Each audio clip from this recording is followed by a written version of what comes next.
కూటమి మేనిఫెస్టో తర్వాత ప్రజల్లో రెట్టింపు స్పందన కనిపిస్తోందని అన్నారు అనంతపురం అర్బన్ టీడీపీ అభ్యర్థి దగ్గుబాటి ప్రసాద్. అనంతపురంలో ప్రచారం నిర్వహించిన ఆయనకు తెలుగుదేశం కార్యకర్తలు ఘన స్వాగతం పలికారు. అనంతపురం జిల్లాలో 14 అసెంబ్లీ, 2 పార్లమెంటు స్థానాలను గెలుస్తామని ధీమా వ్యక్తం చేశారు. కూటమి ప్రభుత్వం అధికారంలోకి రాగానే అనంతపురంలోని సమస్యలను తీరుస్తామని హామీ ఇచ్చారు. వైసీపీ పాలనలో అనంతపురం అభివృద్ధి శూన్యమని మండిపడ్డారు.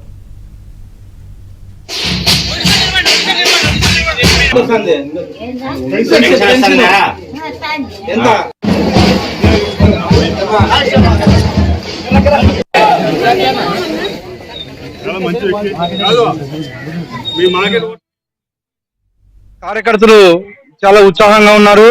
ఎక్కడికి వెళ్ళినా గానీ, ఎవరిని అడిగినా గానీ వచ్చే తెలుగుదేశం ప్రభుత్వమే, నారా చంద్రబాబు నాయుడు గారు ముఖ్యమంత్రి అవుతున్నారని చెప్పి చెప్తా ఉన్నారు. మొన్నటి రోజున మా తెలుగుదేశం ఉమ్మడి మేనిఫెస్టో రిలీజ్ చేయడం జరిగింది. ఆ మేనిఫెస్టో ఏదైతే ఉందో అద్భుతంగా ఉందని చెప్పేసి ప్రజలు చెప్తా ఉన్నారు. ఎక్కడికి వెళ్ళినా గానీ మాకు 4,000 పెన్షన్ వస్తుందంట, 6,000 పెన్షన్ వస్తుంది, తర్వాత 3 గ్యాస్ సిలిండర్ ఫ్రీగా వస్తుందని చెప్పేసి మేము ఓటు అడుగుతానే వాళ్ళే చెప్తా ఉన్నారు. ఇంత బ్రహ్మాండంగా సాగుతోంది. అనంతపురం అర్బన్ నియోజకవర్గం గెలుస్తున్నాము, అలాగే 14 నియోజకవర్గాలు గెలుస్తున్నాం, 2 పార్లమెంటు గెలుస్తున్నాం. మా నాయకుడు చంద్రబాబు నాయుడు గారు ముఖ్యమంత్రి అవుతున్నారు.